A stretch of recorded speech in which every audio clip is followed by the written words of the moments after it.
Bienvenue à Solide comme du roc, où nous mettons les évangiles à l'épreuve. Nous voulons vérifier s'ils sont solides et fiables. Je m'appelle Mathieu Dobrossi et je veux m'entretenir avec mon voisin Peter Murphy. Timothy Benek nous aide avec les aspects techniques. Alors, bonjour Peter, comment vas-tu? Je vais bien, merci Mathieu. J'espère que tu vas bien aussi. Oui, merci beaucoup. Merci aussi à tous les gens qui ont suivi notre premier podcast, qui se sentent libres de mettre leurs commentaires sur YouTube et les partager avec tout le monde. Oui, pourquoi? C'est une très bonne idée. Alors, dans notre premier podcast, nous avons expliqué que si nous voulons nous renseigner sur Jésus, la personne qui domine l'histoire humaine, nous devons lire les évangiles. Nous pouvons apprendre un certain nombre de choses d'autres sources et des historiens de l'époque, mais les évangiles nous apprennent davantage.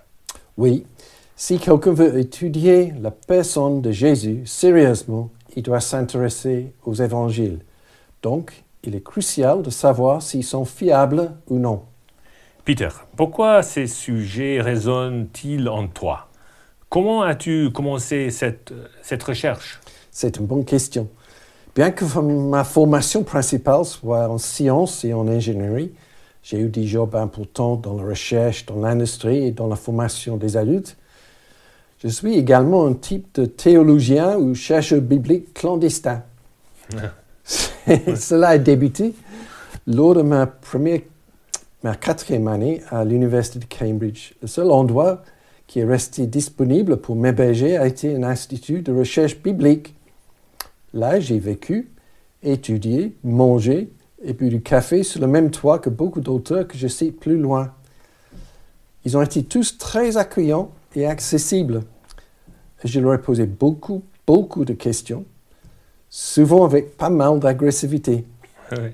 Ils ont répondu avec beaucoup de grâce. Donc voilà, j'ai été inscrit à mon insu à une formation intensive en théologie et recherche biblique.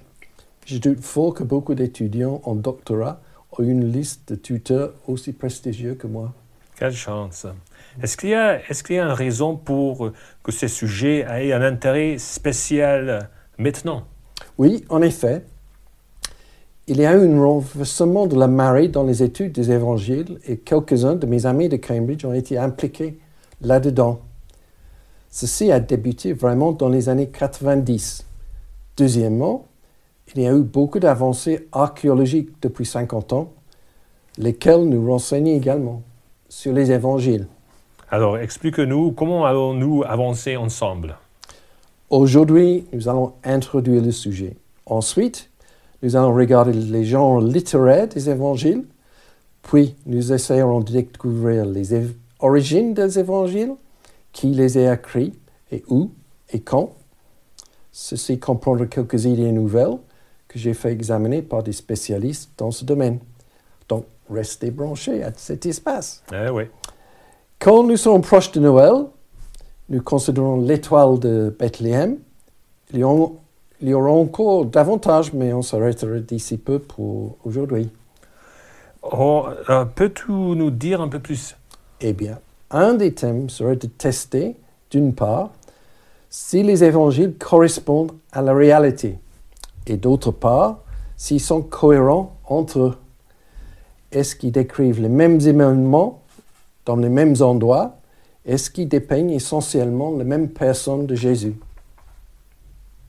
Le test de correspondance est essentiellement un test de réalité. Est-ce que nous apprenons des évangiles correspond à ce qu'ils disent les historiens et l'archéologie des temps de Jésus? J'examine tout cela dans mon livre Solid Rock, Stress Testing the Gospels, qui va bientôt sortir en anglais, puis en français, j'espère. Moi aussi. De quels historiens parlons-nous? Tout d'abord, nous parlons des historiens romains séculiers. Tacite, Suétone, Pline le Jeune. Puis, nous avons le fascinant historien judéo-romain Flavius Joseph. Son histoire est vraiment extraordinaire. Au début, il a été un des meneurs de la révolte juive contre les Romains d'environ 66 jusqu'à 74. Mais au milieu de tout cela, il a été capturé par le futur empereur Vespasien et a changé de camp. Donc, il a connu les deux côtés du conflit. Il sait comment les Romains ont écrasé la révolte juive, mais il connaît toute l'histoire, la culture et les coutumes juives. Donc, il nous donne beaucoup d'informations concernant la toile du fond juif et des Palestiniens, des évangiles? Absolument. D'après ces historiens viennent les premiers chrétiens courageux qui ont écrit sur une toile de fond de persécution, tels que Papias, qui a écrit entre 100 et 107, Irénée de Lyon, qui a écrit autour de 180, Justin Martyr, etc. Nous les connaissons sous le nom des pères de l'Église primitive. Enfin, nous ne devons pas oublier Eusèbe de Césarée, le père de l'histoire de l'Église, qui a écrit entre environ 290 et 300. Donc nous parlons de quelle échelle de temps? Bon, nous verrons que Jésus de Nazareth a vécu sur terre entre 7 avant Jésus-Christ et 30 après Jésus-Christ. Ainsi, son ministère a duré entre 20 et 30 après Jésus-Christ. Attends un petit peu. Comment cela se fait-il que Jésus ne soit pas né en l'année 0 avant Jésus-Christ? C'est simplement un de ses alliés de l'histoire. Au temps de l'empereur Constantin, un moine a été mandaté pour calculer un calendrier chrétien pour remplacer le calendrier romain. Malheureusement, il a fait quelques erreurs dans ses calculs. Il a oublié notamment les années quand Octavien a régné à Rome avant de recevoir le titre de l'empereur. Une petite erreur de calcul. Alors, mais quand est-ce que les autres historiens dont tu parles ont-ils écrit? Eh bien, Flavius Joseph est mort en 100 et donc a probablement écrit entre 80 et 100. Tacite a survécu probablement au règne de l'empereur Trajan, qui est décédé en 117. Tacite, Suétone et Pline le Jeune ont été tous des amis et ont écrit probablement entre 100 et 130. Papias a écrit entre 100 et 107, mais son récit concerne des événements aussitôt que 80. Irénée a vécu un peu plus tard. Il a écrit aux alentours de 180, mais c'est un témoin primordial. Pourquoi Irénée a-t-il été tellement important? Eh bien, Irénée, d'abord, il a été très doué comme théologien et comme critique textuel. Il a été très courageux, mais ce n'est pas la raison de son importance. Il a été élevé à Smyrne, près d'Éphèse, dans la Turquie moderne. Il est né en 130. Ce qui est important sont les gens qu'Irénée a connus comme enfant ou comme jeune homme. Polycarpe a été son mentor, qui, comme Irénée, est décédé en martyr.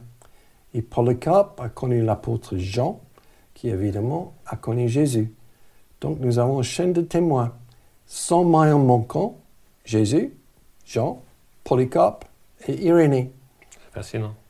Irénée a également connu les anciens de l'église de l'Éphèse, qui connaissaient bien Jean et Papias. Il existe d'autres chaînes de témoins comme celle-ci, remontant à Jésus et à ceux qui l'a guéri.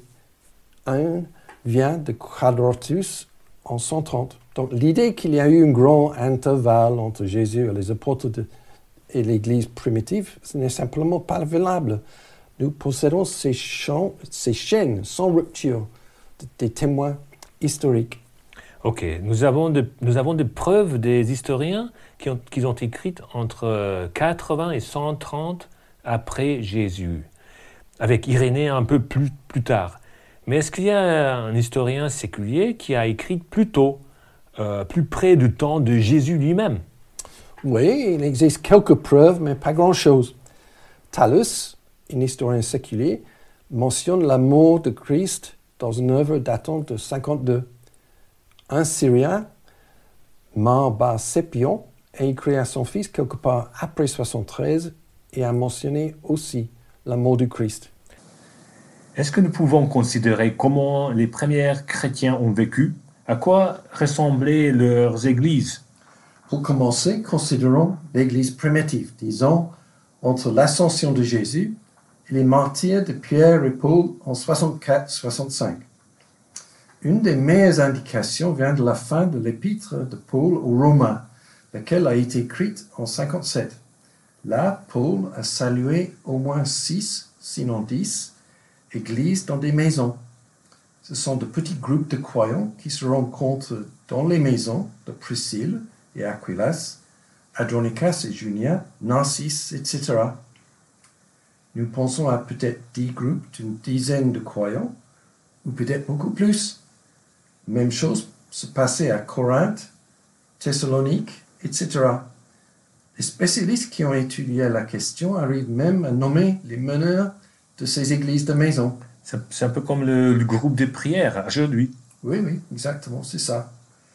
Les études archéologiques montrent que l'église de maison était le centre des célébrations chrétiennes, de la Syrie jusqu'à la Kent en Angleterre, avant l'arrivée de l'empereur Constantin au pouvoir.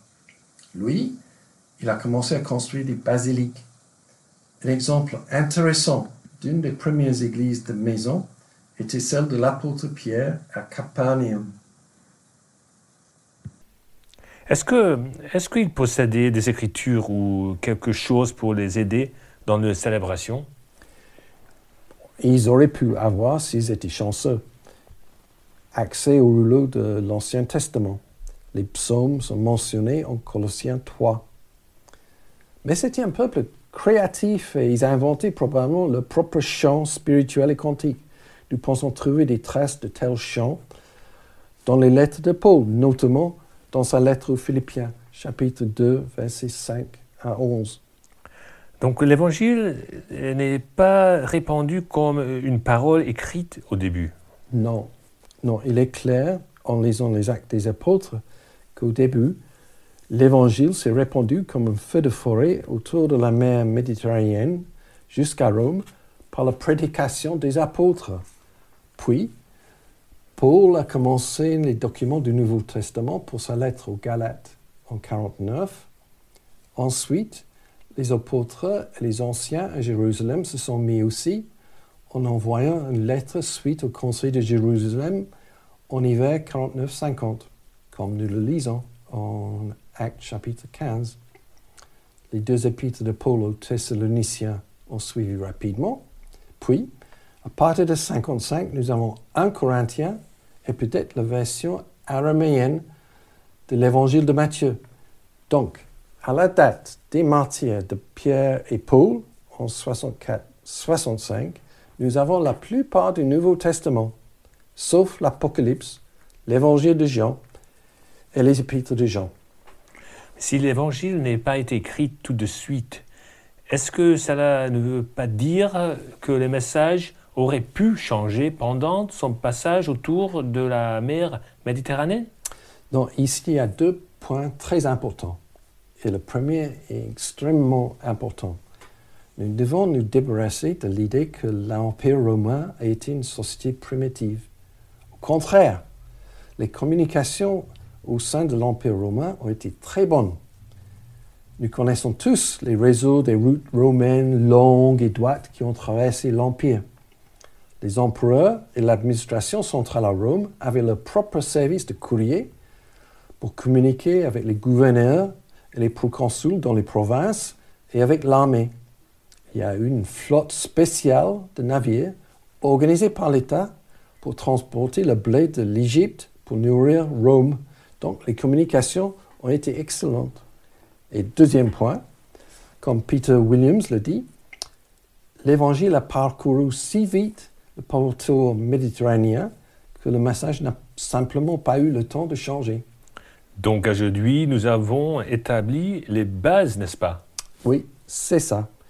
Nous avons pas mal d'informations de Flavius Joseph concernant la toile de fond juif et romaine des évangiles. Ensuite, nous possédons des renseignements des historiens romains comme Tacite et Suétone, mais pas beaucoup. Puis, arrivent les pères de l'Église primitive avec leur chaîne sans rupture de témoins tels que Papias, Irénée et Quadratus. Armés de cette information et de preuves archéologiques, nous pouvons soumettre la correspondance des évangiles à la réalité. D'accord, ok. Et donc, Peter, raconte-nous, qu'est-ce qu'on va discuter la prochaine fois? Alors la prochaine fois, nous allons regarder les genres littéraires des évangiles. Ouh, ça nous semble un peu poussiéreux, n'est-ce pas? Ah non, pas du tout. Vous serez surpris comment c'est intéressant. Et dans le podcast suivant, nous allons considérer les origines des évangiles. Très bien. Bien, merci Peter. Et merci à tous nos suiveurs. Soyez prêts pour la prochaine fois, d'ici 2 mois. Merci et au revoir. Oui, au revoir. Merci.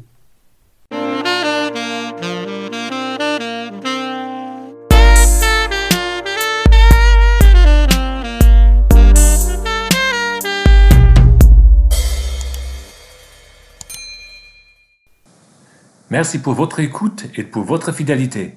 Le podcast Solide comme un roc a été préparé par Peter Murphy et Matteo Dobrossi. Merci à Timothée Benek aussi, qui nous a aidés avec les aspects techniques. Le morceau de musique que vous avez entendu au début et à la fin de ce podcast a été composé par Benjamin Dobrossi. Nous remercions Benjamin et nous utilisons ces morceaux avec sa permission. Merci à vous et à bientôt.